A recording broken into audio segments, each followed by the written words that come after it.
لوگ کیا کہیں گے، یہ ایسی گھٹیا سوچ ہے جو اللہ کا ڈر نکال کر لوگوں کا خوف ذہن میں ڈال دیتی ہے۔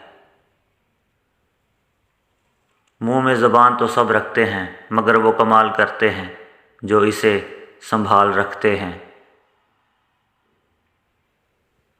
لفظ تاثیر سے بنتے ہیں تلفظ سے نہیں، اہل دل آج بھی ہیں اہل تاثیر سے آگے۔